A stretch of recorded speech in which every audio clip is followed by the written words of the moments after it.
Hello বন্ধুরা, তো আজকের ভিডিওতে কথা বলতে যাচ্ছি সৃজিত মুখার্জির আপকামিং মুভি সত্যি বলে সত্যি কিছু নেই, সেটার অফিসিয়াল টিজার এসছে। তো টিজারটা দেখলাম, তো দেখার পরে নিজেকে আর আটকে রাখতে পারলাম না, ভাবলাম এটা নিয়ে একটু কথা বলি। আমার পার্সোনালি কেমন লাগলো না লাগলো, তো এক কথায় যদি বলতে হয় আমার কিন্তু টিজারটা দারুণ প্রমিজিং লেগেছে। তো এটা অ্যাকচুয়ালি 12 অ্যাংরি ম্যান, এটা হলিউডের সিনেমা আই থিঙ্ক এক থেকে দুবার দুবার হয়েছে।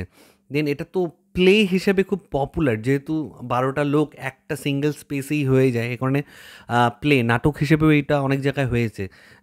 এক রুকা হুয়া ফ্যাসলা বলে বলিউডে হয়েছে। তো সেটার অ্যাডাপ্টেশন মানে অনেক হয়তো গল্পটা জানে কী হবে না হবে, কিন্তু স্টিল সৃজিত মুখার্জি এখানে যেভাবে প্রেজেন্ট করেছে না, জাস্ট তাকিয়ে থাকার মতো। আমি ভাবছিলাম এই গল্পটা কি বড় পর্দায় আনার মতো, এটা তো ওটিটিতে রিলিজ দিতেও হতো তখন ভেবেছিলাম যখন অ্যানাউন্সমেন্ট হয়েছিল, কিন্তু দেখলাম যে না, আজকে টিজারটা দেখার পরে মনে হচ্ছে এটা সৃজিত মুখার্জি বলেই সম্ভব।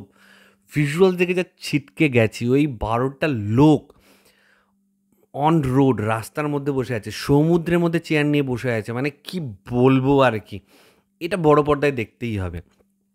এবং যে কাস্টিং করা হয়েছে, কে নেই, কৌশিক গাঙ্গুলি থেকে শুরু করে কৌশিক সেন, ঋত্বিক, গৌরব চক্রবর্তী, মানে অর্জুন চক্রবর্তী, মানে লম্বা একটা স্টার কাস্ট, অনির্বাণ চক্রবর্তী, কাকে ছেড়ে কার কথা বলবো। অসম্ভব ভালো লাগছে। এবং পরমব্রতর যে ক্যারেক্টারটা দেখবে, একটু গে গে টাইপের, গেইশ টাইপের একটা ক্যারেক্টার সে প্লে করছে, কি অসম্ভব। লাস্টে যে সে যে হাত তুললো, সেই সিনটার কথা বলছি, মানে দারুণ হবে আমার মনে হচ্ছে। এত ভালো ভালো অ্যাক্টর অ্যাক্ট্রেসদের কাস্ট করা হয়েছে, শ্রীর মুখার্জি ডিরেক্টরের চেয়ারে বসে আছে, একটা ভালো এক্সিকিউশন তো আমরা দেখতে পারবো। বাকি রইলো যে গল্পটা অলরেডি জানা, তো জানা গল্প দেখতে গেলে তোমার প্রেজেন্টেশন খুব ভালো হতেই হবে, নাহলে তোমার ইন্টারেস্টই থাকবে না। কারণ তুমি মানে ইউ নো দ্য ক্লাইম্যাক্স, যে ক্লাইম্যাক্সে কী হতে চলেছে। কিন্তু টিজারটা খুব ভালোভাবে ডিজাইন করেছে, এটা আমি বলবো। ট্রেলারের জন্য মুখিয়ে আছি এবং এটা বড় পর্দায় দেখবো, বড় পর্দায় দেখবো আমি। এবং সত্যি বলে সত্যি কিছু নেই, দেখবে সেকেন্ড যে সত্যিটা লেখা একটু আবছা করে দেওয়া, মানে নামটার সাথে জাস্টিফাইড, সত্যি বলে সত্যি কিছু নেই, সেই পরের সত্যিটা আবছা করে দিয়েছে। মানে অনেক থিঙ্কিং থাকে এসবের পেছনে। মানে পোস্টার, বাংলা সিনেমার পোস্টার যখন মন্দারের ফার্স্ট লুক পোস্টারটা এসেছিলো, মানে প্রচুর মানে অনেকে অনেক রকমের অ্যানালাইসিস করছিল, এই পোস্টারটা সত্যি ব্রেকডাউন হয়।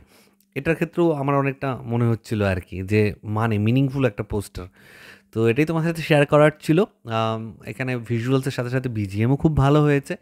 তো তোমরা যারা দেখে নিচ্ছ প্লিজ কমেন্ট করে জানাও তোমাদের কার কেমন লেগেছে, আর যারা দেখোনি প্লিজ একবার দেখো।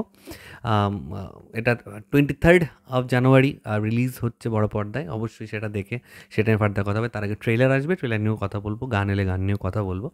তো এটাই তোমার সাথে শেয়ার করছিল। ভিডিওটা ভালো লাগলে লাইক কমেন্ট শেয়ার করতে একদম ভুলবেন। চ্যানেলকে যারা প্রথমবার দেখছো, নিচে যে রেড সাবস্ক্রাইব বাটনটা আছে সেখানে ক্লিক করো, পাশে একটা বেল আইকন আছে সেখানে ক্লিক করো, অল অপশনে ক্লিক করো।